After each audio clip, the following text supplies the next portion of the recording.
When you're ready to pop the question, the last thing you want to do is second-guess the ring. At BlueNile.com, you can design a one-of-a-kind ring with the ease and convenience of shopping online. Choose your diamond and setting. When you find the one, you'll get it delivered right to your door. Go to BlueNile.com and use promo code LISTEN to get $50 off your purchase of $500 or more. That's code LISTEN at BlueNile.com for $50 off your purchase. BlueNile.com, code LISTEN. 1-800-Flowers.com is more than your birthday, anniversary, or just because gift-giving destination. We put our hearts into everything we do to help you celebrate all life's special occasions with friends and family. From our farmers and bakers, florists and makers, everything from 1-800-Flowers is made with love every step of the way, because we know that nothing is more important than delivering a smile. To learn more, visit 1-800-Flowers.com/ACAST. That's 1-800-Flowers.com/ACAST.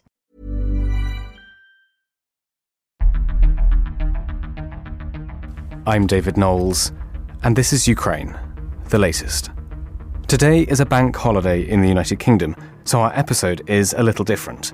A few weeks ago, we asked you, our listeners, to send us questions on the war. Thank you so much to everyone who got in touch. I sat down with Dom and Francis to go through them. Here's our conversation. Bravery takes you through the most unimaginable hardships to finally reward you with victory. If we give President Zelensky the tools, the Ukrainians will finish the job. Slava Ukraini! Nobody's gonna break us. We're strong. We're Ukrainians. It's Monday, the 2nd of May, 2 years and 73 days since the full-scale invasion began. And today I'm joined by our associate editor Dominic Nicholls and assistant comment editor Francis Dearnley.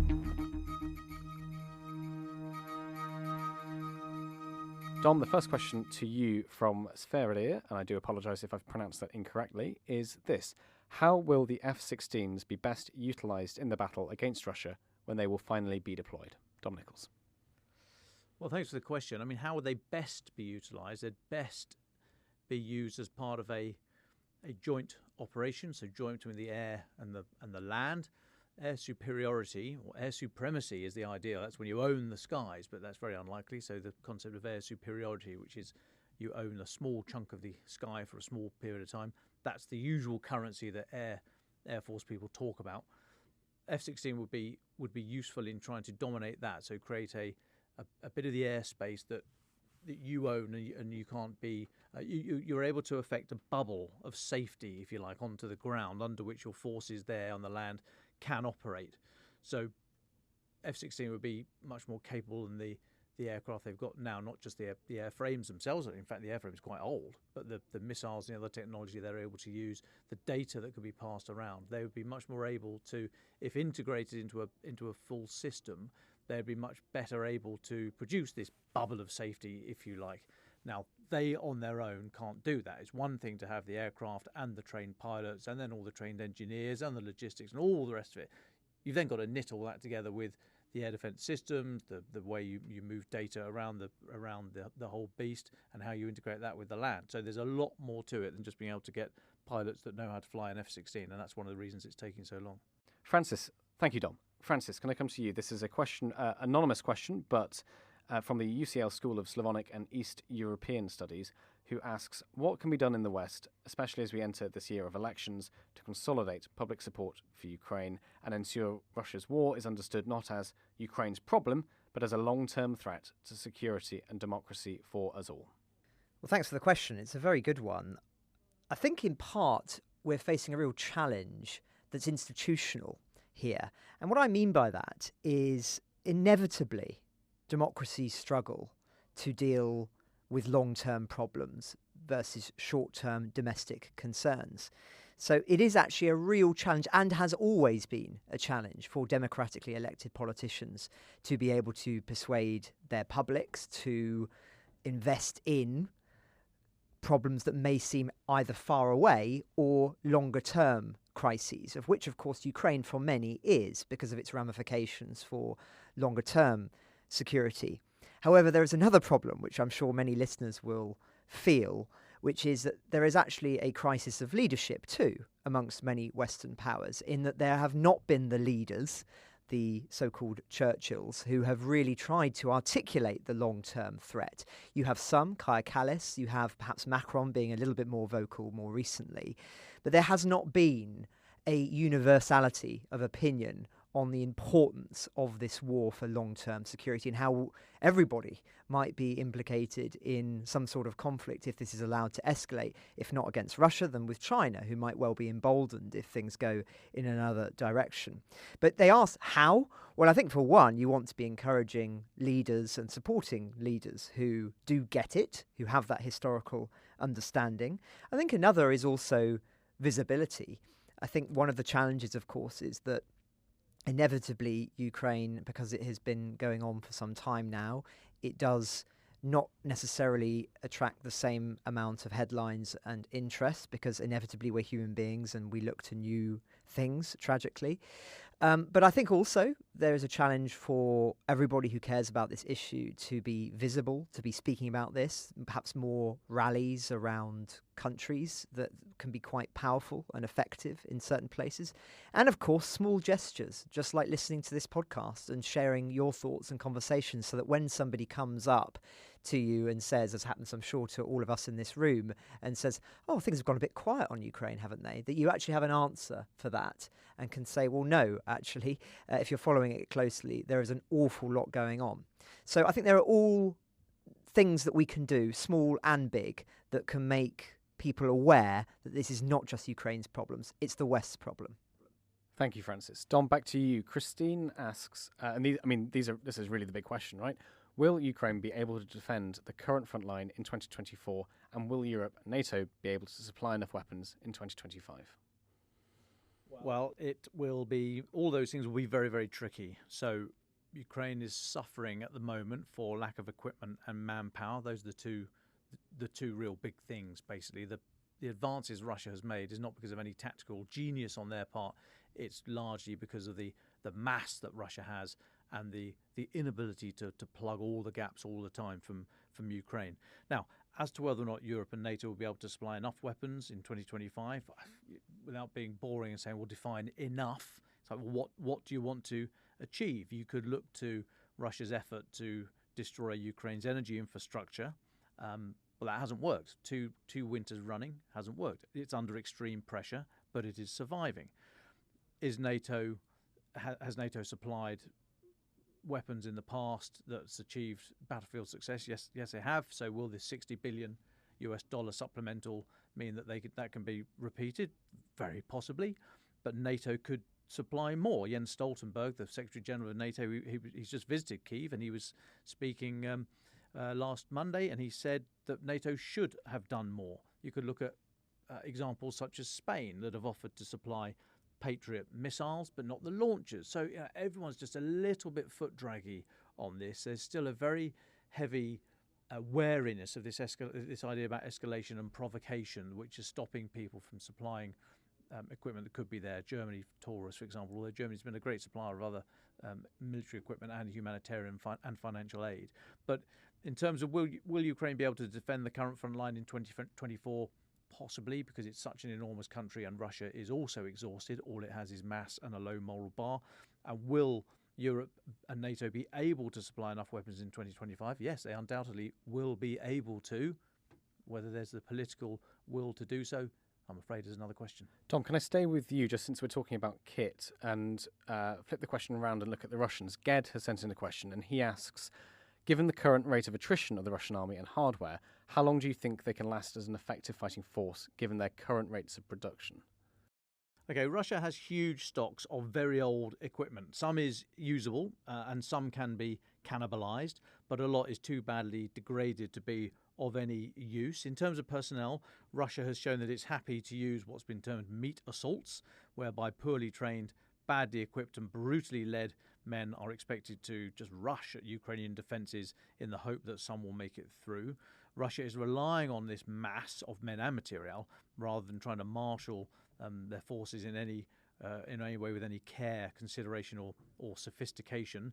So there will be a point when Russia will run out of both. At the moment, the view from Western officials is that Russia, with its sort of quasi-mobilization that's going on at the moment, is able to replenish what it's losing at the front line. So not gaining any numbers, but equally not losing any in any real size, and they are happy to employ them in the most brutal way possible. So given this low, almost non-existent moral bar when it comes to being happy to squander so many of their young lives, the point when Russia is no longer an effective fighting force just through the numbers, through the mass, I think it's still some way off. Thank you very much, Dom. Let's stay with a quasi-military question. Francis, I'm putting this one to you from John, since I know you spoke to Serhiy Kuzan. He spoke a little bit about this when we were in Kiev. He says, my question, what does a Taliban-style Ukrainian resistance look like? How did the Ukrainians make the Russians fail, like the Americans and the Russians before them, as they did in Afghanistan? Do you know any examples in European history?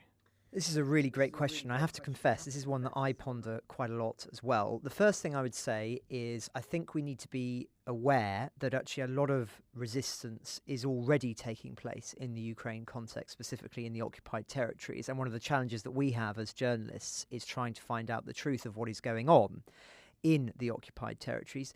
Serhiy Kuzan, who I, as you say, interviewed, said that only a very, very small fraction of the resistance that is taking place, which can be, of course, small acts versus very big acts like the assassinations of Russian officials, is reported. So in that sense, I think we just need to be aware that this is not necessarily a future question. We hope it's not a future question in the context of the whole country, certainly, but it is something that is taking place very much now. Now, in the long-term situation of resistance, Taliban style, I think they asked for specific examples from European history. Well, I'm going to just refer to the ones that I'm most familiar with, which would be the Second World War and the Napoleonic era. Both have, I think, combinations of factors that play into this question.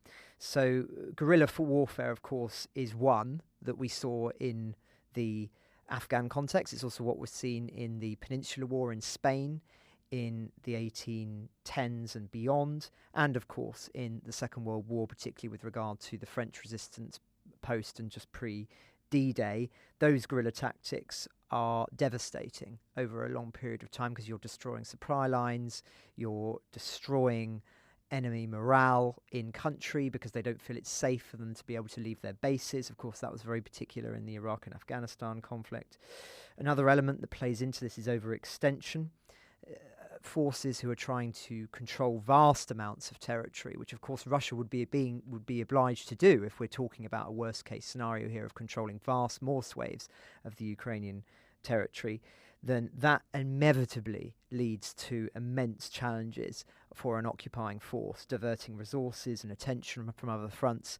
That again was a major cause of why the Napoleonic forces in Spain were not able to fight that war. Nationalism, too, is very powerful. When you have occupying forces, inevitably it stokes amongst the local population much stronger sense of national pride and resistance, which becomes more widespread. So where once it may have just been soldiers fighting on the front line, suddenly it becomes men, women, children. And I'll give you an example of this that I've spoken to resistance fighters myself. I knew somebody who served in the Italian resistance from the Second World War. They were a boy at the time, and they were recruited to bring weapons to the local partisans. And he told me about running through a field as German soldiers were shooting at him, and he was probably about 10 years old. So that's an example of how civilian populations under occupation suddenly become effective soldiers, which of course makes it very difficult for an occupying force.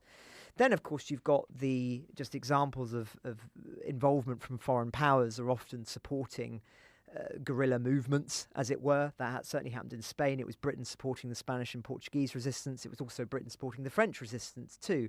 Some very interesting books written on this. This idea that the French were functioning by themselves is not true. They're receiving vast amounts of help and assistance and intelligence from Britain. And that's not to in any way downplay the importance of what they were doing, but simply just to show the level of connectedness. And I think, again, we would see that as we have seen in Ukraine.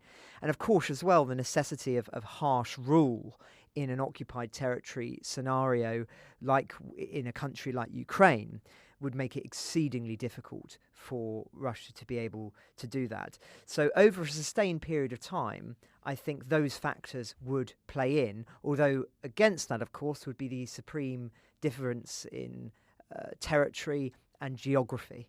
So in Spain and in the Middle Eastern context and in Vietnam, you have exceedingly hostile territory in the geographic sense, whether it be forests or deserts or mountain ranges. Ukraine is different. Ukraine is, in some senses, easier to occupy geographically because there's so many flat spaces that armies can take in. There's safe civic centres that can become bases. That plays against Taliban-style resistance. But nonetheless, I think those factors would play in. But just one last very short word on this. We should be under no illusions. In this worst-case scenario of a long, bloody, resistance-style war, it would be utterly, utterly horrific. The only way that Russia would be able to try and control a country of Ukraine's size would be Nazi-style tactics of executing people, as we saw in Bucha and Irpin, of suppressive measures, genocidal practices that we've seen already in the occupied territories. So we should not take that conversation lightly at all. And indeed, I hope we should do everything to avoid that. Thank you very much, Francis. Dom, back to you. Let's move from resistance to the battle in the Black Sea. Andrew has sent quite a few different questions in about this. I'm just going to pick out two of them. First of all, he says, how do you think the success of the Ukrainian armed forces in sinking various Russian ships will affect the outcome of the war? And secondly, could Russia develop a realistic capability to enable it to capture all of Ukraine's coastal territory? Yeah, okay. So amphibious operations, amphibious landings are exceptionally difficult. Operating in the littoral, that's the bit where basically where the sea meets the land. I can't remember. Various people have different stretches, or 10 k's into the water, or 30 k's into land, or something like that. But that bit from where the land and the sea meet and each impacts the other, operating there is very, very difficult as well. Now, as tanks and armoured vehicles on land have proved so vulnerable to drones, so too ships. And you've seen what's happened in the Black Sea. Russia has obviously deprioritised trying to stop Ukraine getting grain out from the southern ports. They've obviously guessed there's no more political capital to be gained by that. So has chosen to operate in the Black Sea only fleetingly to fire missiles into Ukraine, move most of the rest of the fleet into Novorossiysk in Russia. I don't see any attempt by Russia or desire to try to enforce any more blockade or establish sea control, which is a bit like air supremacy. Sea control is when you own the water and do whatever you like, above, on and below. So it would be exceptionally difficult to try and mount an amphibious landing. There was a suggestion early after the start of the full-scale invasion that there might have been something happening down south. Since then, and especially with the sinking of the Moskva, which we think was a Neptune missile, a modified Neptune missile by Ukraine, and Ukraine has shown its ability to modify old weapons to get better range, to modify the radar so they can see where the things are. They've retaken Snake Island, which is now able to sort of push all the radar, if not the weapons themselves, a bit further forward. So the ability for Russia to mass a force without being seen, to have even a fleeting moment of surprise, to try and affect a decent amphibious landing, it is almost impossible to think of now. And then you've got the actual physical complications as well of getting from the water onto the land. What are you going to then do on the land? How are you going to resupply it? What's its mission? It's just, I think the moment has passed. There's still a very long way to go, I think, in this war, but I think the chance of Odessa, Mykolaiv, or any of that sort of the coast, the Ukraine's coast on the Black Sea, under sustained threat from Russia, have actually been taken.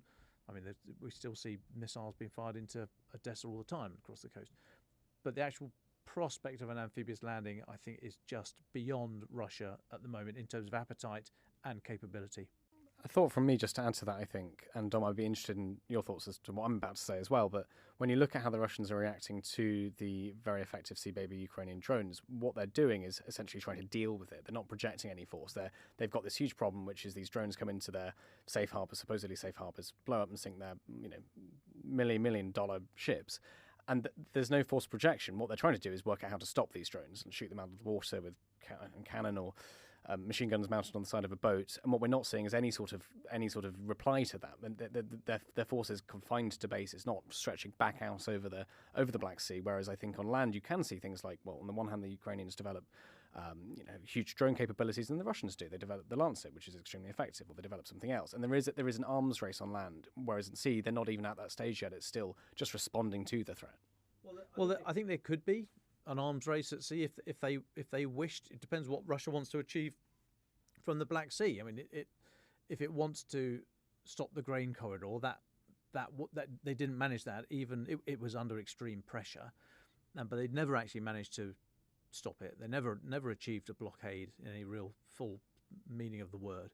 So it depends what Russia would want from the Black Sea. If all they want to do now is lob caliber cruise missiles into Ukraine, well, they can do that because they can sort of go forward, pop up, fire the missiles, and get out of there before Ukraine have a sort of lattice work of surveillance to know that these things are coming. That may be developed over time, so even that might be under threat. But for now, Russia hasn't dealt with the maritime drone threat because I think they've chosen not to. Every military problem has a solution, which then there's a countermeasure to the countermeasure and so on and so forth. That's what military technology advancement is.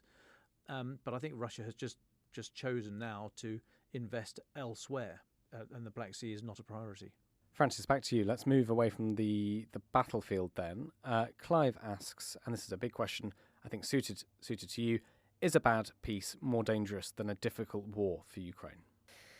Well, that's the million-dollar question for Ukraine. Let's focus on it for the Ukrainians. They would, of course, the official position and the long-standing position is that a bad peace is more dangerous compared to a difficult war, that they're willing to fight this conflict now because they feel it is existential and they think it will determine the future of their nation. So this is why you get such robustness when people put to many Ukrainians and officials about Crimea or the occupied territories and say, well, why wouldn't, if we were to freeze these lines tomorrow and let you just the war end, you keep the territory that currently is yours, does that not count as a victory? They will say, well, no, because that's our territory and it's like a dagger in the body of Ukraine. And indeed, their fear is pragmatic as well as cultural and ideological. Their fear is that if Russia has any influence in Crimea or in those territories, that they will bleed in disinformation, that they will try and disrupt the little green men like they did in 2014, that this will not be an official ending of the war, that this will be a mere pause, and therefore the only way for there to be a long-standing peace for Ukraine, which will enable it to democratically define its own future, is for a decisive victory, which not only sees Ukraine win, but win decisively and on its own terms, which includes the restoration of its sovereign territory under international law. Now, of course, you hear other perspectives on this, it should be said, which is people say, well, we look at the war in the round, we look at the dangers for Ukraine long term. Should they not bank the win? And it is a win compared to where we were in those early days of the conflict and what Russia's intention was. And therefore, should they try and accept what is defined in that question as a bad peace, but actually would still be a degree of victory to a certain point? Or should they pursue outright? Those who advocate for that view would say that as long as those borders then become secure, that you have the strong security guarantees in place, which will of course be key, absolutely key. But if they are in place, if you can, even with a slightly divided country with disputes in place, you might be in a situation where it becomes more like a sort of South Korea situation, where all the money floods in, it becomes a Western style part of Europe, and there is contested room there, but ultimately it's part of that's a price worth paying. So there are people who advocate that, and I've heard Ukrainians sometimes advocate for that view as well. But just to zoom out a little bit further, of course, that is a question. Is a bad peace more dangerous than a difficult war? That's a question that applies to the broader West too. This has ramifications for all of us. If Russia benefits in any way, many would argue, from Ukraine in territorial terms, or that it can boast a victory against the West, then that has ramifications for what China will do. It has ramifications for what Western enemies around the world will do, because they will see that actually the Western word on its absolute support for Ukraine means little. That if countries can bide their time, that ultimately they will be victorious, and that the West's word counts for very little. And if you know that the West's word counts for very little, if you're an African country and China comes calling and they say, well, don't listen to the West, they won't have your back when push comes to shove. They'll do what they did in Libya, they'll do what they did in the Middle East, they'll withdraw, they'll do what they did with Ukraine, they'll pull out, they won't provide what you want anymore. Come with us, here's the money up front, that suddenly becomes a very attractive message indeed. So it has done ramifications for all of us, and I would, of course, posit, as listeners would know, that a bad peace is more dangerous than a difficult war now. So just to finish, a couple of questions for all of us. One from Matthew, who says, my question with absolute sincerity is, what over the last 2 years do you feel you've been most wrong about? I don't know who wants to go first. I would say, most wrong, I would say that...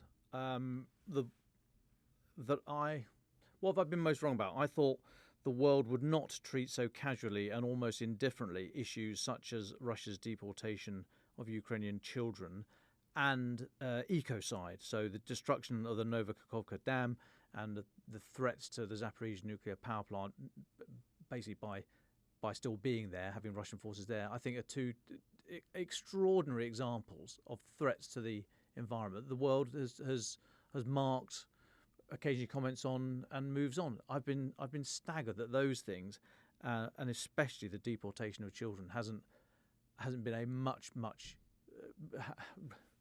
seen a much bigger response from the world. I completely agree with Dom on both of those points, particularly the children. I too thought that once war crimes came to light, that it would have more of a galvanising effect politically.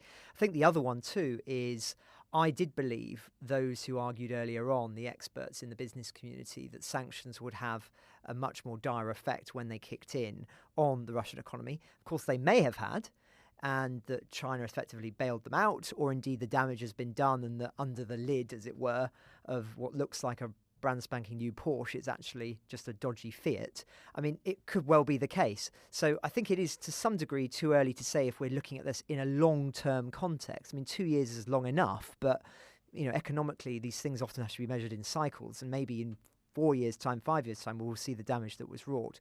But I hold up my hands, as listeners will know, I was more, I think, bullish that we would begin to see the impact of the Western sanctions. And perhaps, if I may defend myself slightly, I think that was because I actually believed the sanctions would be properly enacted, as we were promised they would be properly enacted. And if they had been, then I think they would have been far more decisive and powerful. The fact is, though, as we've now been reporting for several months, sanctions have not worked. There is still immense amount of money getting into Russia from Western companies. And so, therefore, really, when we talk about sanctions, it's a very different conversation than we were having when the war began. Thank you very much for your question, Matthew. I would say for my part, I think when I read in Zaluzhny's essay, which he wrote a little time before, of course, he was sacked as Commander-in-Chief, and he laid out in a version of events that we sort of understand now wasn't completely, concomitant with Zelensky's office, this idea that they were at a bit of a stalemate, that only technological innovation would progress the front line for either side. And one of the things he said, and he said that he'd been wrong about, was that he'd thought that that things would have, the amount of damage Russia had absorbed, the number of men lost, the amount of kit lost, would have changed how they viewed the battlefield, would have led to some diplomatic change, would have put pressure on them internally. And he said, I was wrong about that. It turns out they were prepared to suffer over 300,000 casualties, and I didn't think so. I thought, if we'd inflicted that many, that would change things. And I think, I don't think I remember articulating it to myself in the same way, but certainly I thought that the sheer amount of suffering and of death and of destruction of military kit and everything really would have forced some sort of strategic rethink amongst the Russian high command, and it just doesn't seem like that's the case. And it's interesting that that's something that clearly the Ukrainian high command thought as well, and that they were also wrong about. So that would be my answer for that, Matthew. Okay, here's our final question. It's from Paul, who says, I've been listening to your coverage of this brutal conflict since the beginning. My question is, did you envisage 2 years ago that you'd still be doing this podcast? Regards, Paul. Thanks, Paul. I'm not sure we envisaged it, but I think we quite early on we did start preparing for it. We were talking amongst ourselves and thinking about what do we do to dig in, if you like, for the long haul. I would say we've been pretty poor at putting into practice what we know we need to do, i.e. make time to disengage our brains. But I think we're pretty good at looking after each other in our separate ways. We've each tried to carve out a bit more time from our other jobs here at the Telegraph to give room to rest. I recently did the mental health first aid training course to try and keep us as help keep us as resilient as possible. Although it turns out the best medicine seems to be just to take the piss out of Francis. Same for you, Tom, as well, actually. I think. So I don't know. I'm not sure if that entirely answers the question, but we're digging in for the long term. I would say, did I envisage it? I think when the war first started, I thought there was a chance, and I know I've made this point on the podcast before, that actually it would be over fairly quickly. That it was not irrational for Putin to invade Ukraine, given the weakness the West had showed, and given some of the calculations that he made, which is that if he could decisively take Kyiv and decapitate the Ukrainian leadership, or they fled, which indeed, if one looked at evidence of what often happens, would have been the case. It was just Zelensky's admirable leadership that changed things. That Ukraine may well have, if not capitulated, it would have been a very, very different war, and I think we would have been in very different territory. So initially, there was a period where I wasn't, but bear in mind, we weren't knowing then that we were going to be doing a daily podcast covering the war at that point. But even so, I did think that there was a chance that it would end sooner. But then I think once we got several months in, it became increasingly clear that this was going to be a much, much longer conflict. And indeed, it may well be so. And I think, as Dom said, we at that point sat down, and we've never, ever at any point had a strategic meeting to discuss what our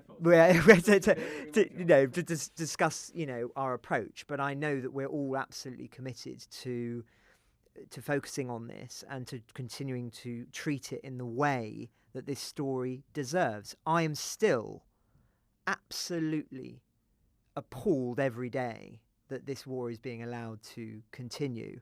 And I think for us, there is a real value as part, further to just providing reporting of what is going on and analysis for our listeners, is the sense of this is a story that warrants being reported on every weekday. This is a story that we shouldn't be stopping thinking is an aversion and a story that is so shocking that should be treated as a breaking news front page story. And so that's what we try and do.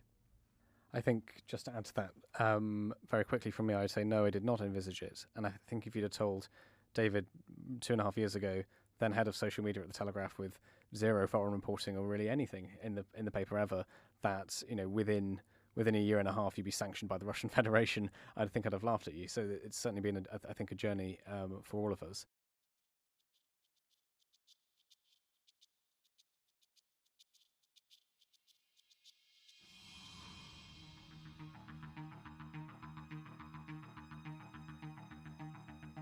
Ukraine the Latest is an original podcast from The Telegraph.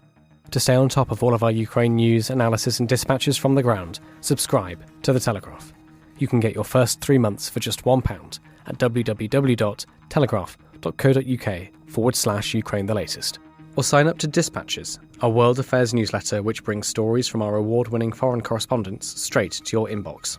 We also have a Ukraine live blog on our website, where you can follow updates as they come in throughout the day, including insights from regular contributors to this podcast. You can listen to this conversation live at 1 p.m. London time each weekday on Twitter Spaces. Follow The Telegraph on Twitter so you don't miss it. To our listeners on YouTube, please note that due to issues beyond our control, there is sometimes a delay between broadcast and upload. So if you want to hear Ukraine the Latest as soon as it is released, do refer to the podcast apps.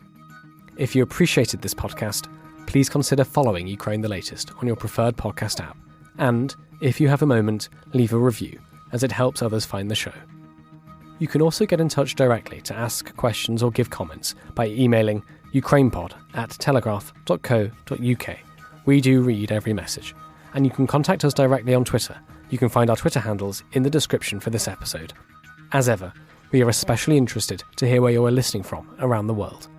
Ukraine the Latest was produced by Giles Gear, and the executive producers are David Knowles and Louisa Wells. Planning for your next trip? Elevate your travel style with Quince. Quince has all the jet-setting essentials you'll want for your next getaway, like European linen, premium luggage options, buttery soft Italian leather bags, and so much more. And is all priced at 50 to 80% less than similar brands. Plus, Quince only works with factories that use safe and ethical manufacturing practices. Pack your bags with high-quality essentials you'll be wearing for vacations to come with Quince. Go to quince.com/pack for free shipping and 365-day returns. The mamas, bonus moms, office moms, moms of moms. This Mother's Day, give back to the ones that have given us so much. 1-800-Flowers helps you celebrate all your amazing moms with handmade bouquets, sweet treats, gourmet food, and one-of-a-kind gifts. Ordered easily and delivered fresh. For a limited time, you can save up to 40% off Mother's Day bestsellers at 1-800-Flowers.com/ACAST. Don't wait. Order today and save up to 40% at 1-800-Flowers.com/ACAST.